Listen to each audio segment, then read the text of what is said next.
kanyang asawa sa kwarto ng kanilang bahay ng humigit kumulang 4 na taon, na yung tao na nagdadala po ng pagkain ito araw-araw, yung kanya pong hipag, si Teodora Alonso. Pero isang araw po, habang nakakulong si Formoso, nakagawa siya ng isang liham.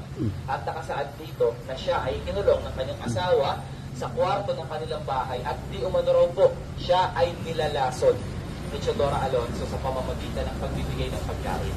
And then yung sulat po na ginawa niya, inihulog niya sa isa sa mga bintana at napulot po ito ng isang gwardiya sibil na mismo nakaantabay dito po sa kanilang bahay. At dahil nga po ng mga time na yan, yung karelasyon ni Formoso ay yung kapitan ng mga gwardiya sibil, so nakarating po dito yung liham. Kaya ang ginawa po ng kapitan, ipinahuli niya yung magkapatid at ipinakulong.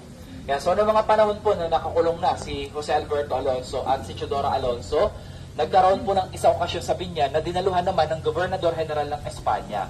At dito po sa okasyon, may isang batang babae na magaling pong sumayaw. Kaya kinagiliwan po ito ng gobernador at di kalaunan, tinanong niya po yung bata na kung anong gusto kapalit ng kanyang pagsasayaw.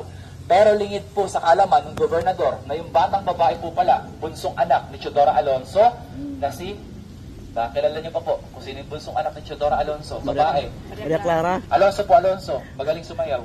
Bea Alonso. Bea Alonso. Okay, di ba ba't Bea Alonso? So yung bunsong anak po ni Teodora Alonso na magaling sumayaw, na babae, si Teodora Alonso Jr. Joke lang pala, junior na babae. Di pa si Soledad. Kaya yung hiniling po ng batang Soledad, kalayaan ng kanyang ina at tiyuhin. So pinagbigyan po yun ng gobernador. So pinalaya niya po yung magkapatid. Pero, noong mga panahon po na nakalaya sila, meron pong panibagong batas ang pamahalang Espanya na tinatawag pong Claveria 1849. So nakasaad po sa batas na lahat ng mga Pilipino na gumagamit ng apelyidong Espanyol, bibigyan ng sariling apelyidong Pilipino. At yung ibinigay po nilang apelyido sa pamilya nila Teodora Alonso, Realonda. Kaya nga po sa pangalan ni Dr. Rizal, Jose Protasio Mercado Rizal y Alonso Realonda. So nanggaling po yung Realonda sa pamahalang Espanya.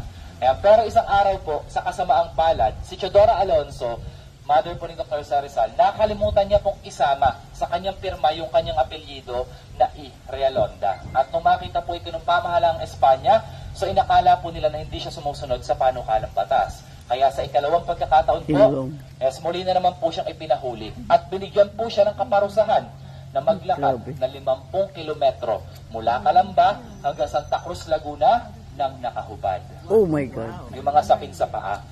Lumunok lang po ako. Barefooted lang, hindi naman naked. So for our group walk, muna tayo sa ikalawang palapag ng bahay. Pakilala ko lang po sa inyo yung mga nagmay-ari. Nahantay na po nila kayo dyan. Aray ko. Tara po. Naka-check-in po ba kayo ngayon? So tandaan niyo po yung yung itsura ng mga nasa larawan. Baka makita niyo sila mamaya. At okay. Familiar po kayo.